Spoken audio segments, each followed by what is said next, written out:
You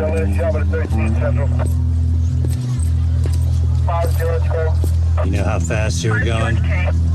What? How fast you were going? I don't know. 10? 8.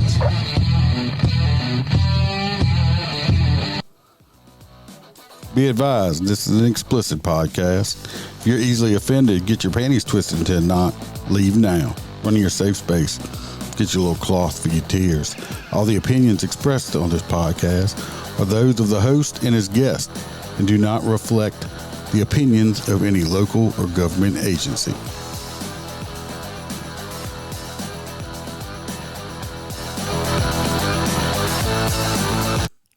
Welcome to MOTORCOP Chronicles podcast. I'm your host, Iceman.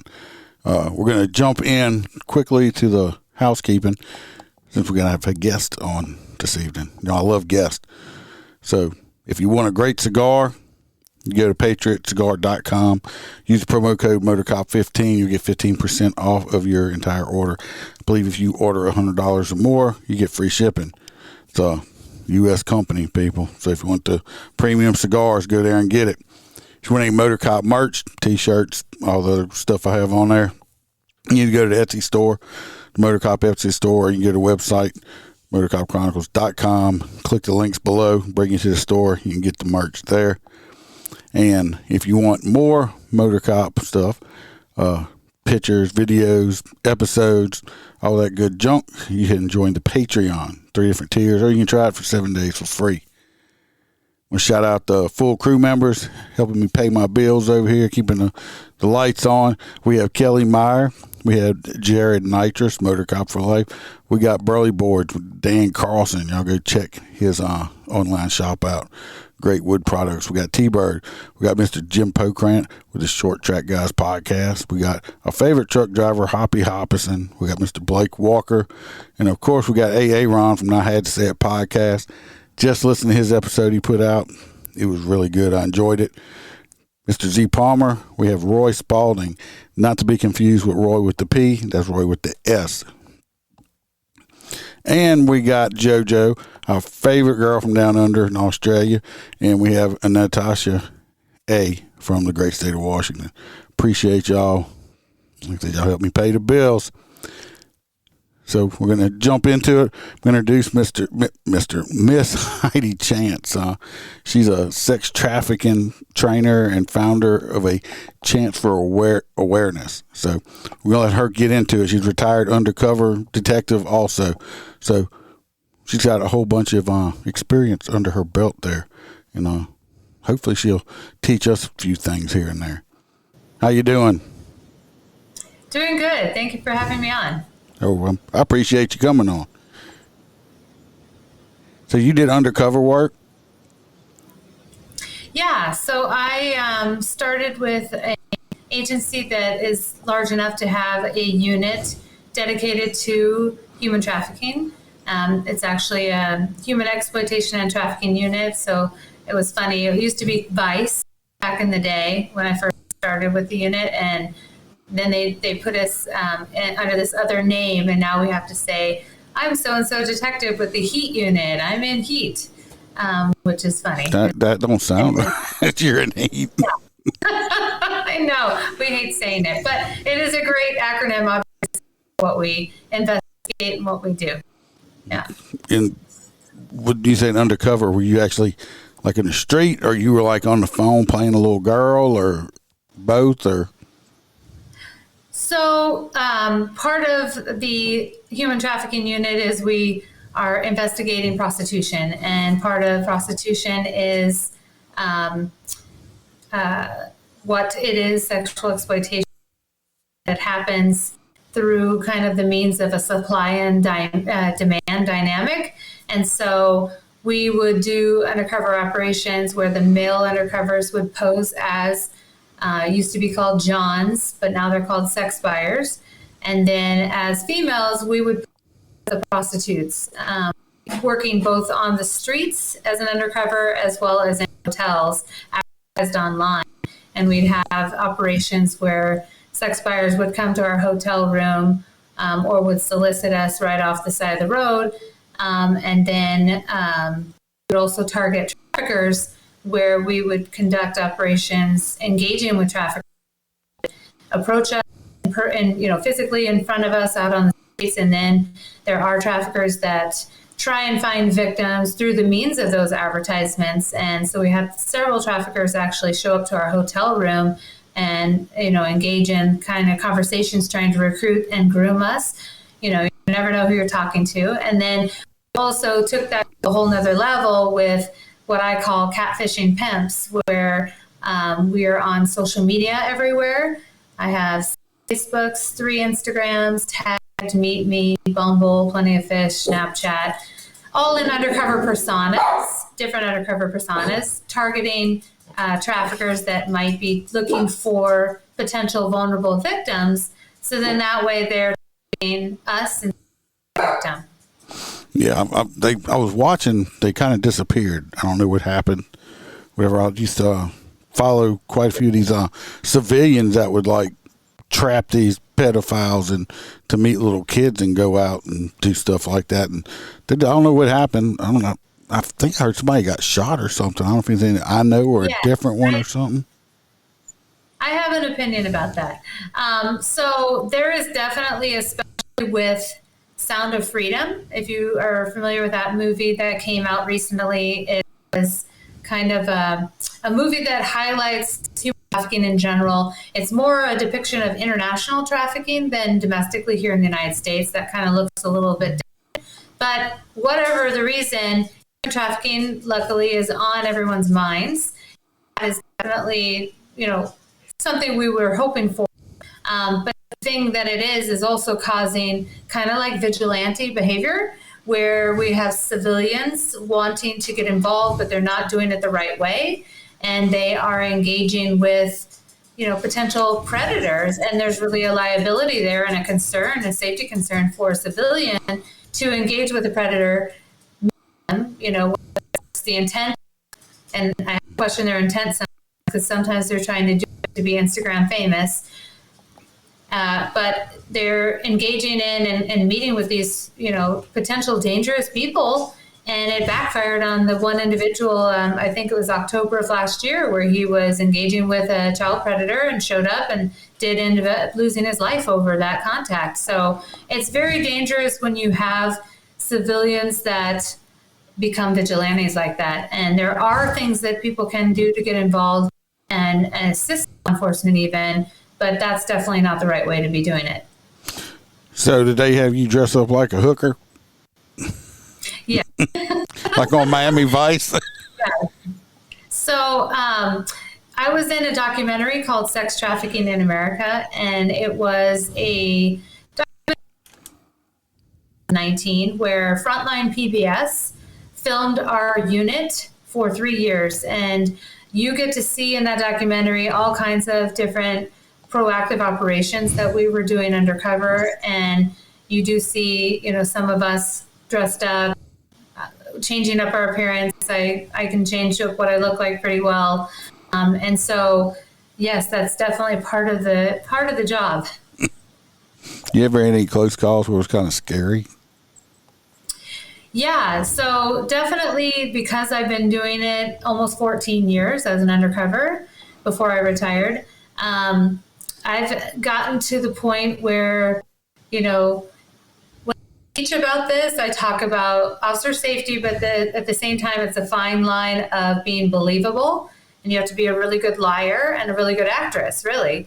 And especially when you have buyers that do this all the time, and they're hobbyists, and they really get off on telling whether or not it's the police or not. And that whole risk of maybe they're going to get arrested today is, something that turns them on. So definitely getting to my point originally, doing this for so long, I have myself recognized errors in my own behavior as far as getting too relaxed and too comfortable with the idea. For example, I had a buyer come in, and I was on the bed and I was just kind of hanging out, what do you want to do?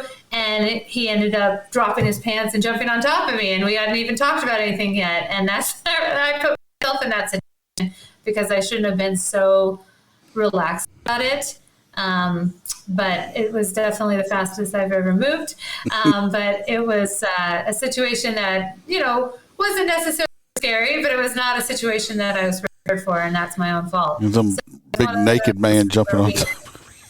What's that? Just some strange naked man jumping on top of you, I'm sure. That's exactly what happened. We had didn't happen to me, thank God. We had one of our detectives one time. We had a problem at some of the parks with some of the homosexuals, going in the bathrooms, and he was in there, kind of hanging out to see if he could pick anybody up. And everybody else was hiding out there, and this guy come in, and he happened to be this big, giant, burly, like motorcycle guy that you would never think of in 100 years. It would be, you look at him, you're like, yeah, he ain't in the bathroom with no glory hole. The next thing we know, that because the detective guy was pretty big too, he was running around hollering the word for everybody to come in because the big burly biker dude had pulled his penis out and was chasing him around the bathroom with it, trying to get him to suck on it. He never did live that one. He never did live that one down, that he was running around in a circle away from this man with his junk out. Yeah, it's a sticky job that somebody has to do. That's a bad acronym for that right there. Yeah. And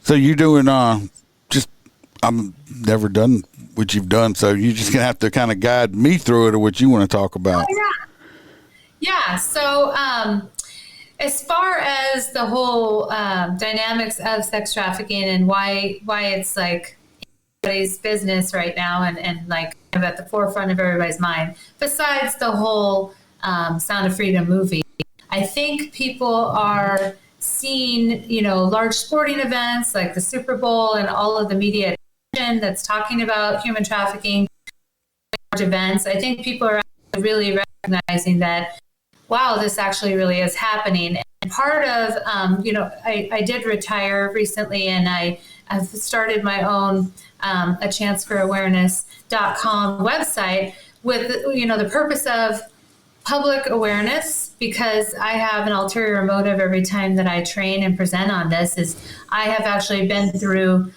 a month-long trial where had we not had a really good jury, we would not have gotten the outcome that we did. And I really find it important to share awareness about this, because it is hard for the general public to hear about a person walking down the side of the road with a phone in their hand, not handcuffed to anybody, not locked in a bedroom somewhere. How are they a victim? How are they being forced to, be trafficked? And so understanding the entire dynamics of everything involved with trafficking is my intention and my ulterior motive, so that I can reach as much of the public as possible, as many potential jurors as possible, because that's where we're going to have the outcomes that I'm hopeful for and that I have witnessed with good juries, and understanding the whole dynamics of this issue. Because it's definitely completely different between different traffickers. It's different between victims that are adults versus victims that are juveniles. So there's so many moving parts and dynamics to this crime. And it's really hard to investigate and prove to begin with, because I think I had a homicide detective tell me once that they wouldn't want to do my job because at least they know where their victim is. They're dead right there. And I'm constantly having to retry and find my victims, keep them, as we go through the justice. It could be, 2, 3, 4 years before a case is resolved, a trial or a plea. I'm trying to keep this victim on the side of still wanting to cooperate with law enforcement, on the side of still wanting to press charges, so that I can get them justice. That's the way it is. And so that's another dynamic of why these cases are so hard. But definitely public awareness is huge, and that's my intention to be a guest on podcasts regularly and do what I'm doing as far as awareness about this issue. Yeah, it's like you see some stuff like that, and like you said walking down the road with their phones and stuff. you think of these, to me personally, I think of these bad guys, like these pimps or, these traffickers. You think, they're just dirt bags, stuff like that. But you got to, it amazes me of how much intelligence they do have, because they have to manipulate these, especially the pimps with the grown women, to manipulate them and to control them and believing, hey, you're going to go do all the work and give me the money for it. For them to be able to pick out and recognize these people that might be, I hate to say it like that, but weak-minded. Yeah, they're definitely extremely knowledgeable of how to exploit and manipulate and control victims. And part of that is, when I present on this and I talk about human trafficking in general, I always tell people a trafficker, pimp, one and the same, they're both the same thing. They are the most reliable person you will ever meet. They have to be, because if they say they're going to beat your ass, they're going to beat your ass. If they say they're going to get you in the car and they're going to take you to your mom's house and they're going to shoot up your mom's house, they're going to get you in the car if they have to force you in the car. They're going to bring their gun. They're going to brandish the gun. And whether or not they feel like shooting or not, they're still going to make you believe and think that that's going to happen, because that's part of that control, keeping these victims constantly frantic about what the pimp's going to do next and what threat they're going to carry out next. That keeps them in line, and they continue to do what the pimp wants them to do, because those threats are extremely real. It's that fear. Yeah, 100%. Now, did you deal with a lot, like, with the kids? I see you see all the time these grown men convince these boys and girls, little ones, to meet them somewhere. Thank God more of them don't disappear than already do. Yeah, I'm definitely very well versed in we call it predator operations, where we get on there, we pose as juveniles, and we converse with traffickers, predators, sex buyers, with the intent of getting charges on them and getting them in custody for sure. A lot of times when we're doing that, we find that when we do the warrants for their cell phones, they have harmful images on there. They have other victims that they're chatting with also that they may or may not have met. So it's kind of like Pandora's box when you do one of those cases, because you have to go see if there's more victims, especially if they have images on their phone, whether it's images that were shared with them, that they purchased, or that they are producing and disseminating out to others. So I'm not really an ICAC guy, like an Internet Against Child Crimes person, but I definitely have experience with chatting in a way with sex buyers and traffickers and predators, similar to what the ICAC guys do. And it takes a different person.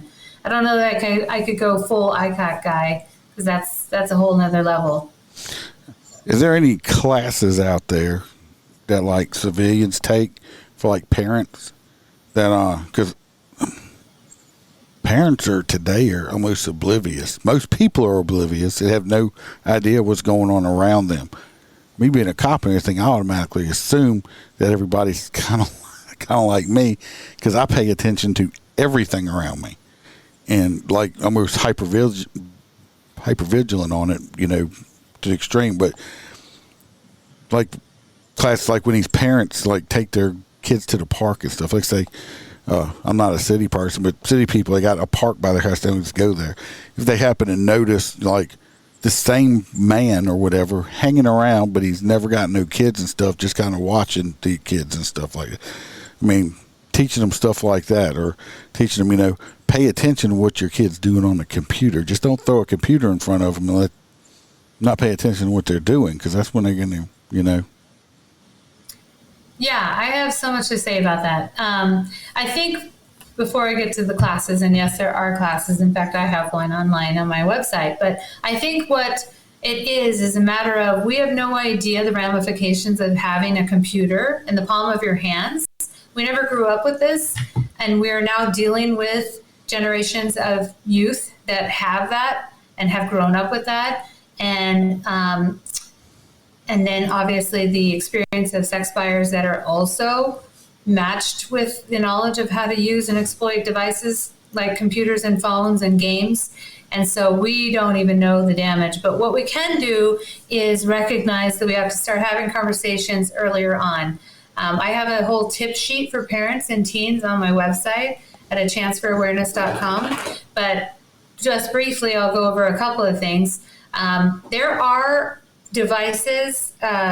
There's 2 companies that I know of off the top of my head that create phones that can't even get on the internet, which is wonderful. They can call out, call in, but can't get on the internet. Or they have programs that the parents can load an app on their kid's phone where if someone's trying to engage with them in an inappropriate way, they will get notified. Like those messages using keywords or however the algorithm works notifies the parent's phone that, hey, someone's asking your kid right now to send nudie pictures, and it gives them an alert.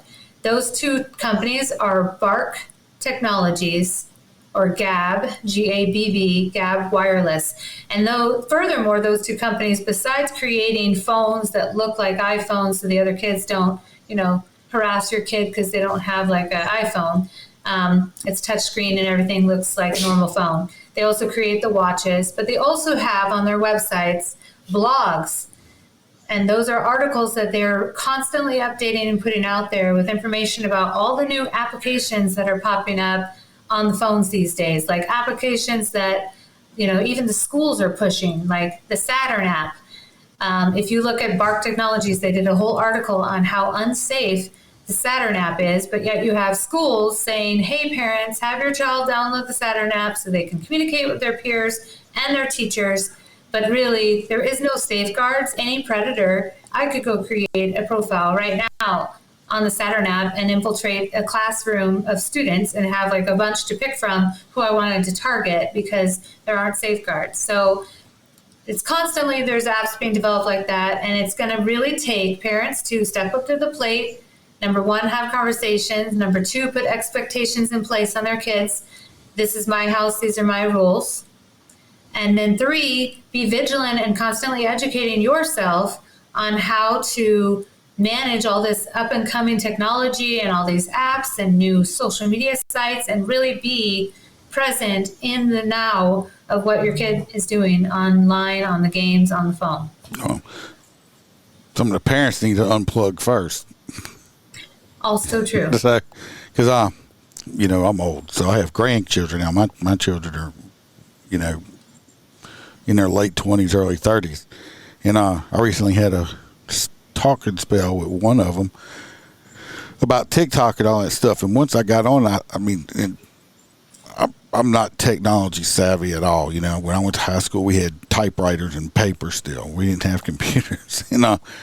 So I'm all self-taught as much as I do know. But I went on there and I started showing her the stuff that was on TikTok, and I started showing her stuff that was on YouTube and these other things. I said, just because you put her on there for YouTube with kids or something, they know how to work these phones better than we do, and she's 6, And once I started showing her all this stuff, all that stuff, it's gotten changed where she can go and what she can look at and do now. Because I said, absolutely. You have no clue what she could be, or somebody could pop up or something like that. I said, especially TikTok. You can't have your kid on TikTok. What the hell's wrong with you? So yeah.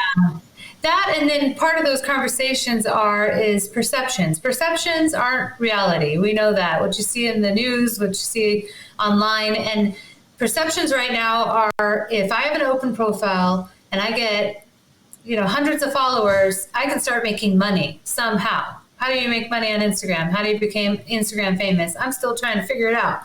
You're asking the wrong one here. Yeah. But they think that if they have an open profile and they get as many friends or subscribers or followers as they can, then they will somehow start making money, because the girls on YouTube are doing it and they're talking about how they're Instagram famous, and they actually are giving the perception that they are, whether it's true or not. And that's very impressionable on kids, and they see that as, well, I want to be like that person.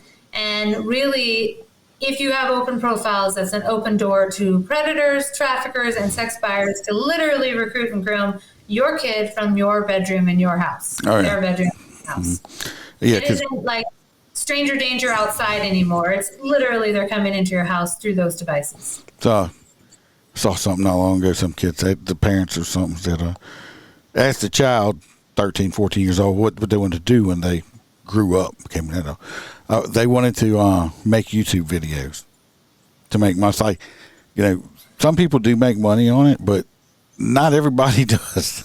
You know, I have hundreds of videos on YouTube. I don't make no money on YouTube. Of course, I'm not trying to. I have a real job. And, you know, and then you got people that do.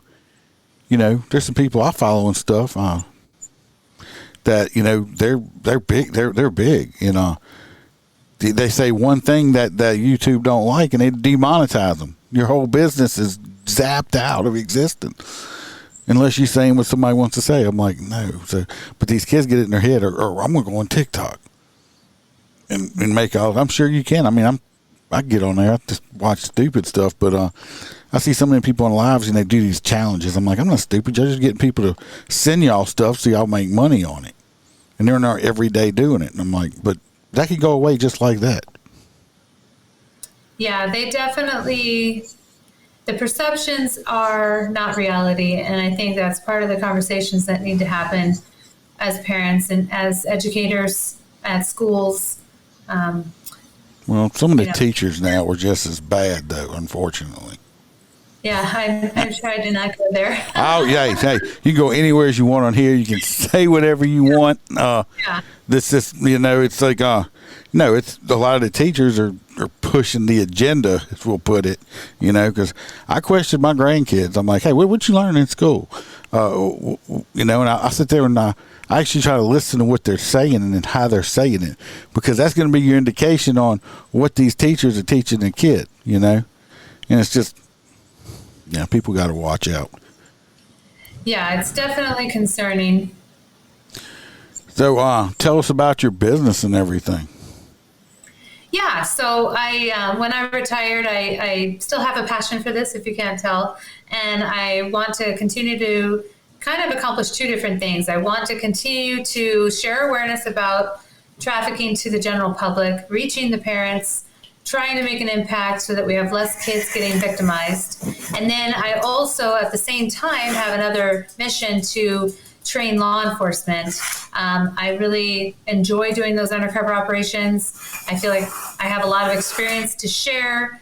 Thank you, Hen, for doing the undercover operations and having, you know, agencies actually have a training budget and bring in peer law enforcement trainers is, I'm finding, kind of difficult. They want to have you come train, but they don't have the budget to bring you out there. And, you know, I'm not trying to make a bunch of money on it. I really am not. It would be nice, but I know that that's not really possible.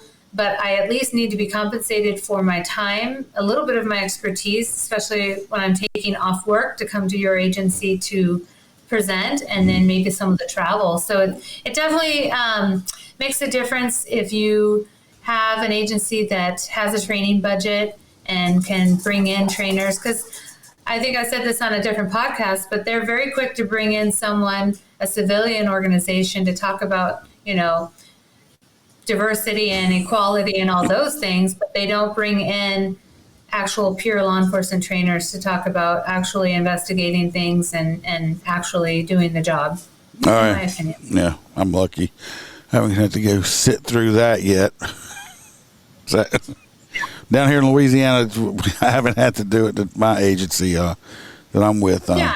I did have a class recently. I thought that was going to be. It was actually like a Fifth Amendment class, which I actually enjoyed it. I mean, I've been doing this for 28 years now, so a lot of classes I go to, I'm like, oh my God, you know, especially if you got a monotone instructor. This guy was good. I don't know where he came from, but I can understand a lot of these, a lot of agencies, especially small ones, they don't have a training budget, or if they do, it's so minuscule.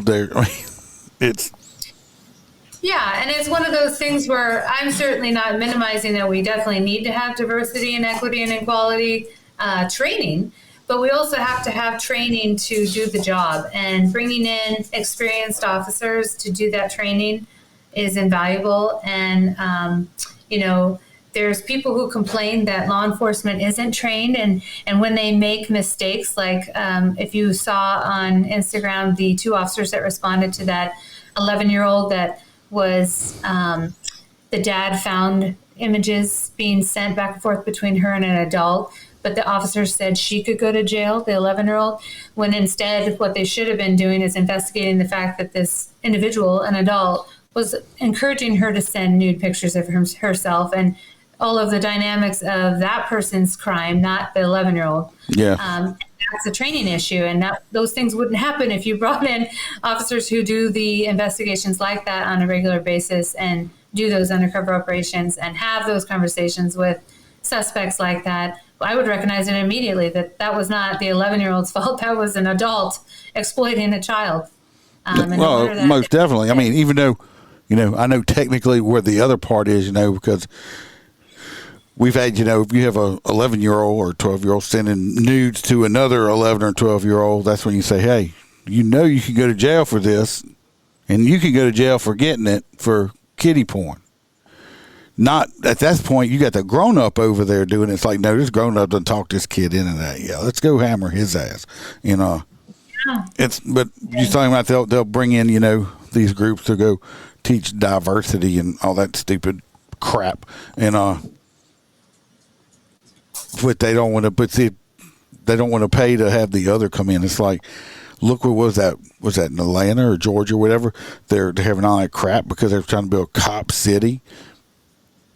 It's like, oh, I'm not familiar with what's going on there. Yeah, they're wanting to build a big, giant, large police fireman training facility.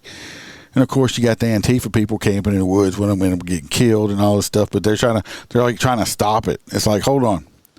First, y'all were complaining that the cops needed more training. So they're building a place so they could give the cops more training. And now you're bitching about them building a place to train the cops. Make your mind up. Do you want more training or you don't want more training? Give me a break. Yeah, absolutely. And I don't know if you ever had human trafficking training in the academy or anything, but that's something we're noticing that a lot of agencies don't have.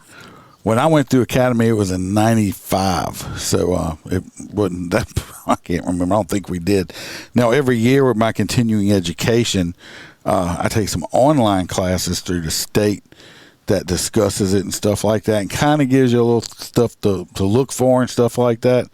But it's an online class. I mean, you're going to get out of it what you get out of it.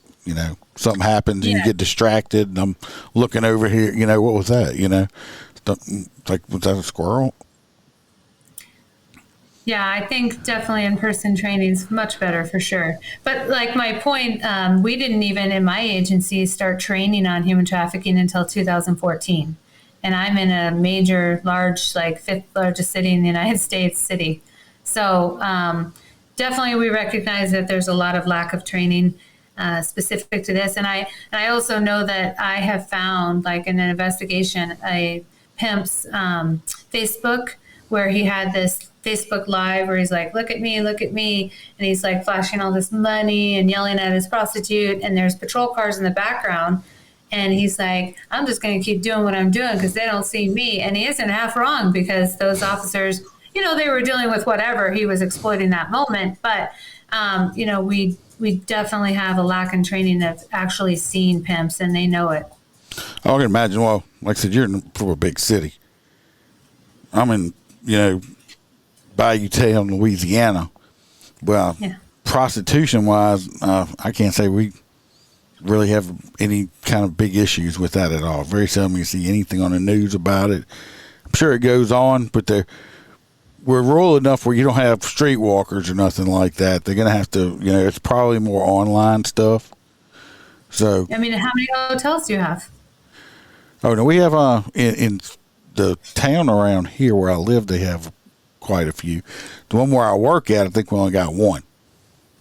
So, yeah, it's one of those things where if you told me a town to look up, I could probably find a couple of prostitution ads online for your town. Yeah, so you just got to know what to look for.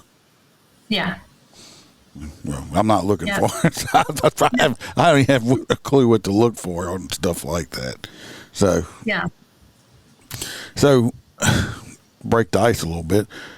You said you had that one guy. You had any other, like, you kind of worked in a serious field with sex trafficking and stuff like that, but did you just have any, like, off the wall, completely funny stuff. Something happened, like chasing a bad guy and his pants fall. I mean, just Yes. Not funny, but it is kind of funny. So we were doing an operation where we had the male undercovers posing as buyers. And so they pulled up on a girl that we had seen get dropped off on the Blade, which is our known area for prostitution for actual street walking. And, she looked young. So we were doing, a targeting operation trying to find juveniles. And the officer gets in a conversation with her.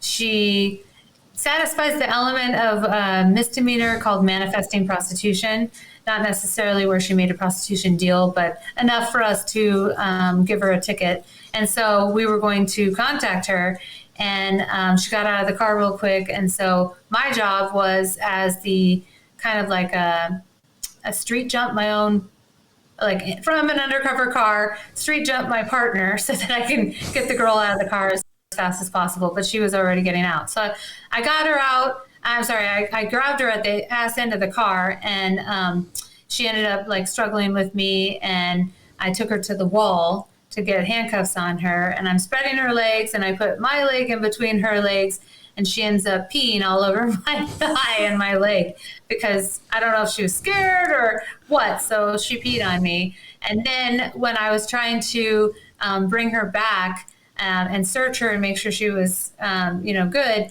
she had this tiny little dress, like this big. And unfortunately, my boss told me, pull it down because it was inching up. So then I pulled it down, and then the top came down, and then I had to fix that. And there was no way to satisfy this situation without throwing some other robe on her or other blanket or something, because what she was wearing was extremely small. And unfortunately, we did end up finding that she was a 17-year-old. 17 years old. Wow. Yeah. She had run away from home or something? Yeah. Well, she was run away from Department of Child Safety or CPS. So she was definitely working for that pimp, but not really cooperative. And that's the other part of these cases, is our victims are sometimes so loyal to their trafficker. They think they're in love with them, and they will not tell us anything. They will not help the investigation, and they won't be a victim, even though they're automatically a victim. They're a juvenile. So it makes it difficult. They'll come around. It's just sometimes, like I had one girl, it took her 5 months to come forward, and I had to start my case backwards from 5 months late, collecting evidence, finding hotel receipts, finding phones, computers, video surveillance footage was already gone. You know what I mean? So DNA would be gone. It makes it difficult. It's almost like they have Stockholm syndrome or something like that. Correct. Yeah, just like that, or like a domestic violence relationship where, a person gets beat over and over again, but they don't leave because they're dependent on this person, and then they feel some loyalty or love or misconception about the reality that they're in, and they stay. Oh, yeah. I just had a conversation. I told somebody on not too long ago that so what they did was domestic violence. That's still, I've been in, I've been in a situation.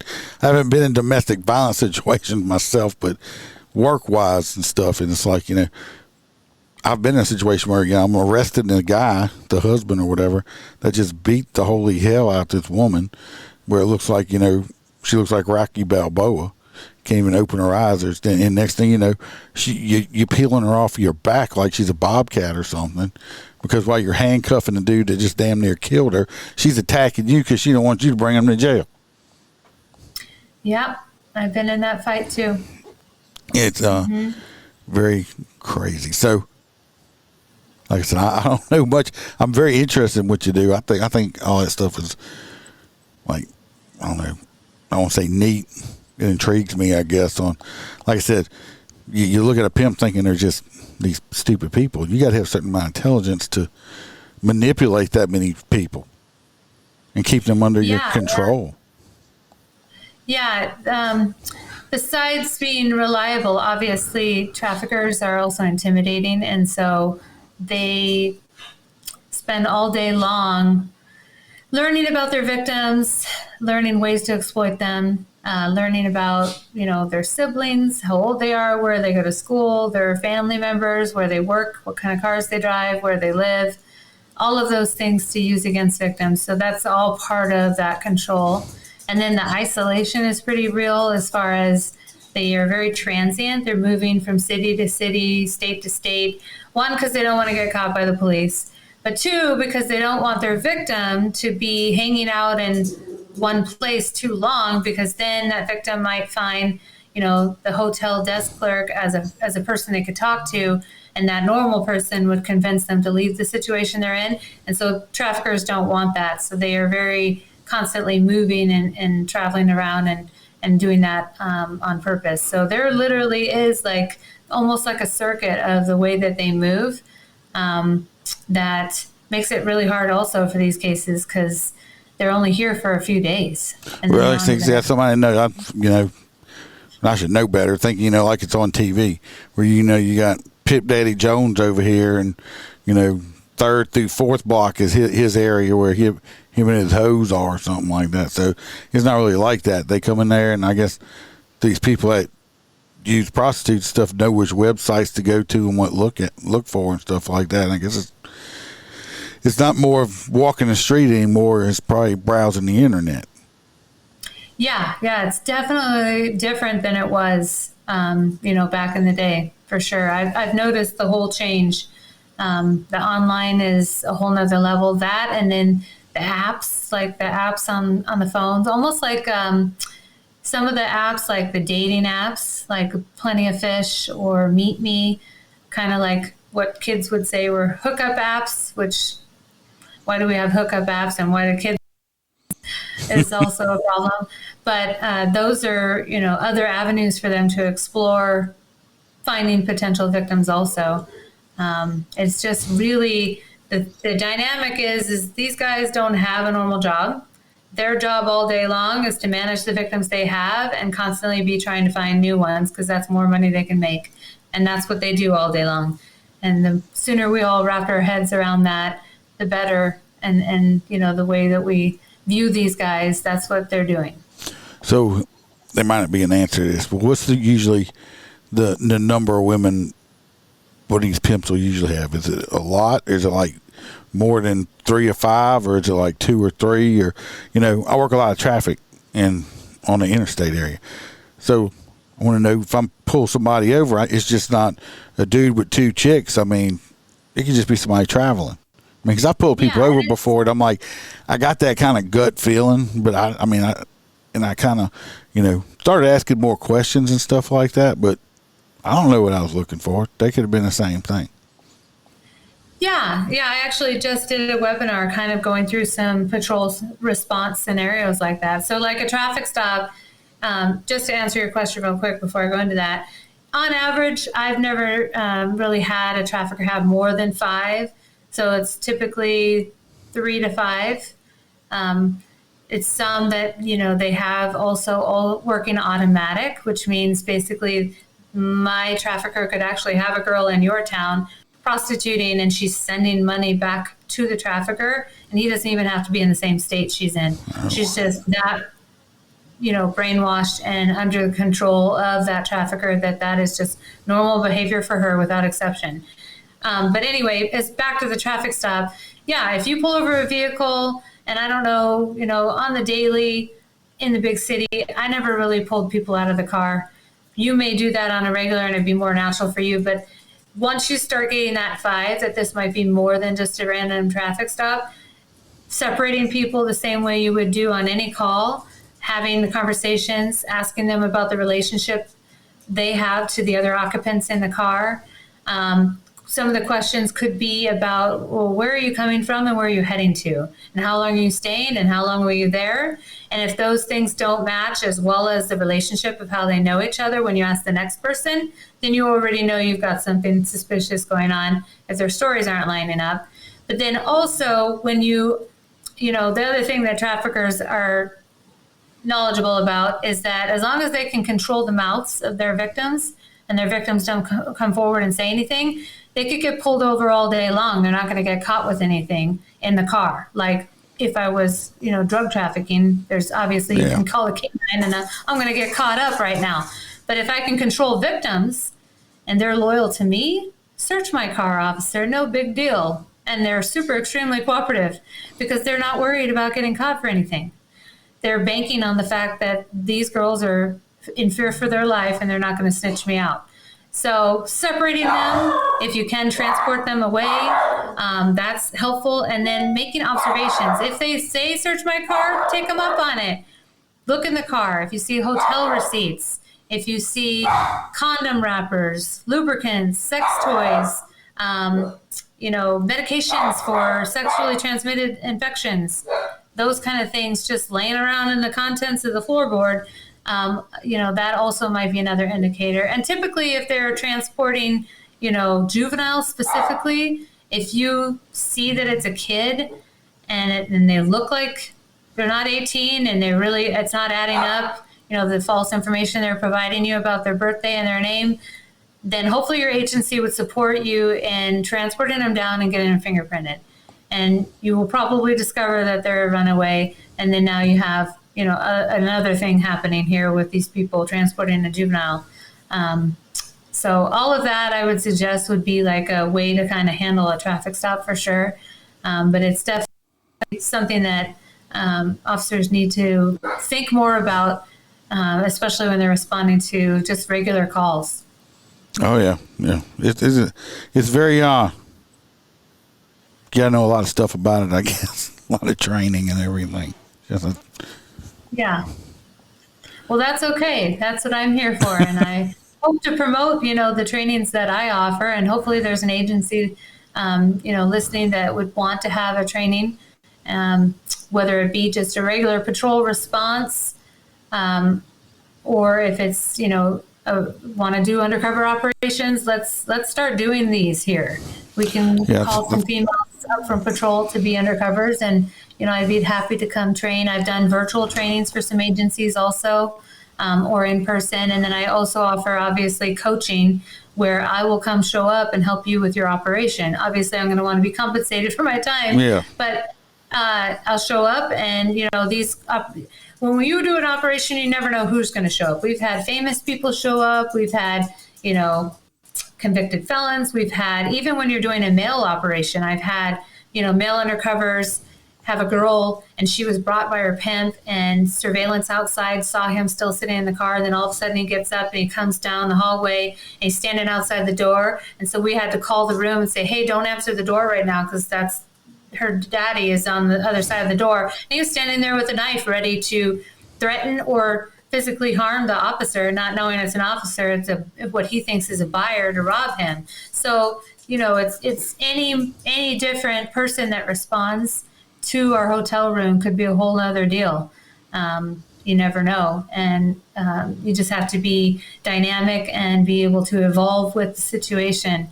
And supervisors need to be able to evolve with the situation, but that's a whole other story. So if I put like a blonde wig on, I could go undercover as a prostitute. Female. Possibly, especially with all this. Yeah, I mean, it is 2023, almost 24. Correct. Absolutely. You might have to add a little bit of lip gloss. Maybe, and I'll just call myself Caitlin. So.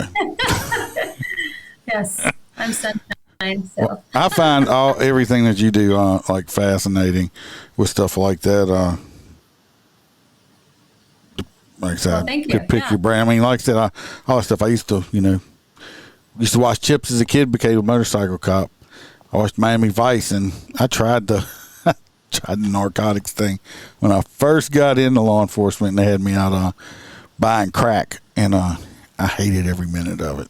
That's some scary shit. I wasn't scared. I just hated it. I mean, I'm not worried about naked people. I'm worried about that stuff. It was like I just didn't want to. I don't know. I guess I didn't like that because you didn't have really a schedule or nothing. You were just out there. I was like, I just didn't enjoy it. Ended up being a ticket writer. I'm good at that. Oh, okay. Yeah. So you're still working for a different agency now, or are you just teaching? Yes. I'm still working for a different agency, and I'm back working human trafficking. So I'm very excited about that. I just started last Monday. Retired, then come back. trying to live that second pension life. You're not helping me. You're not helping me. I got 2 years left. Well, you know what it is? I got 2 to my 30. Yeah, I spent 25 years with my other agency, and I thought, as a young officer, retirement's so far away. And then here I am at that point, and I have a whole rest of my life to live. And so I really have found, and this is just a little nugget of info, that LinkedIn, and that's where we met, LinkedIn is huge, especially for your second career, the rest of your life, your other half of your life. And so developing LinkedIn relationships and connections and, learning. Maybe you want to do something else. Maybe you still want to do something with law enforcement, just in a different agency in a different way. The world is your oyster. Is that the expression? Yeah. And LinkedIn is really valuable for that. Most of all the guests I have found recently has been off of LinkedIn. It's been great for finding guests. I'm hoping that I can, my podcast will keep getting bigger and bigger, so I can just do that when I retire. So, yeah, absolutely. That's my hope. Any of your followers that want to connect on LinkedIn, it's just Heidi Chance. It's just my name. Actually, I don't know what our department's budget is, but I'll give this information to our training officer, just to see. I don't know. They might want to do something online or something. I don't know. So, the people I do know, I can get you out there with. Try to anyway. Yeah, and I am an Arizona Post certified instructor, and then I have done some California Post instructor. So I can write a lesson plan and make it where they get continuing education credits through Post for their agency. So all of that's doable. Just a matter of let's schedule it and give me some time to write up that lesson plan and put it together. Yeah. Also, I think you said you're in Arizona. I think there's a little girl. I don't know if you follow her, if you're on Facebook or anything, but I won't mention it's Officer Capri. No, that's what she calls her. That's what she calls herself. I think they have recently moved out to Arizona. She has something wrong with her. She always wanted to be a K-9 cop, which unfortunately probably won't happen for her. But I think they recently moved to Arizona. I actually sent her some shirts. She's loves law enforcement. And if you happen to be on Facebook, look it up, Officer Capri. I think she's 12 or 13 years old.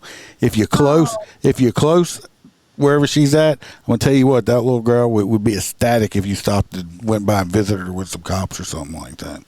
Okay. Because I know she's in and out the hospital quite a bit and stuff. So wow. Just something to look at, I think, because that's way far away from, the alligators and the swamps where I'm at.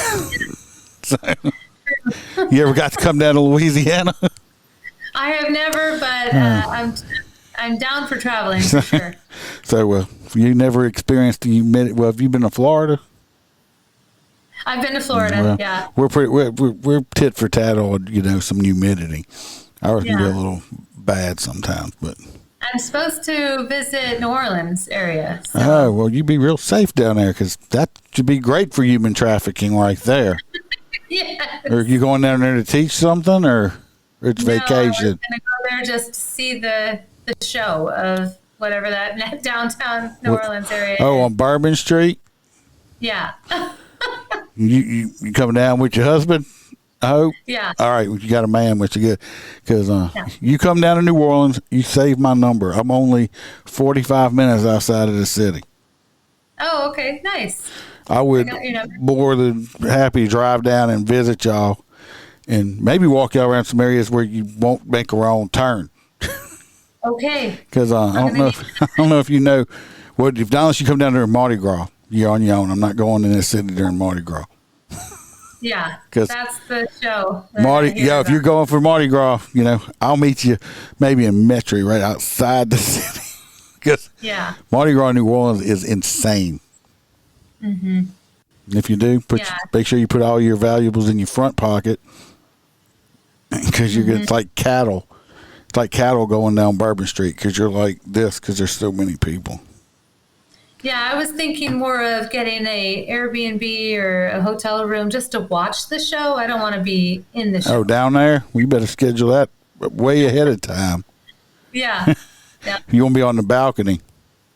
Yes. That's the plan. Well, if you come to Louisiana, give me a shout, and if Okay. I can help you out with anything or down here, let me know. Like I said, I'm also gonna put your all your stuff in the show notes on here too, so people can go and click on it if they need to. Okay, yeah, I have my Instagram is a chance for awareness, but unfortunately, I had to put like the underscore in between each word. So A_chance_for_awareness, and then LinkedIn. And then I did just create a Facebook page under a chance for awareness. I just don't have any followers yet. So I'm welcome to have friends.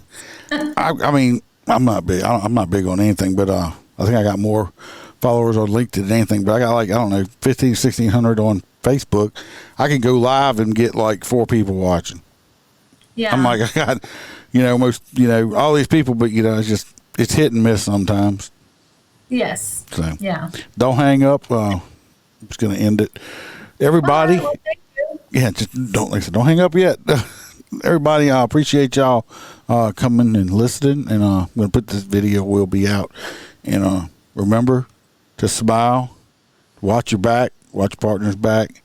And we're not sheepdogs, we are lions. And everybody stay safe. Absolutely. 100% agree. Thank you.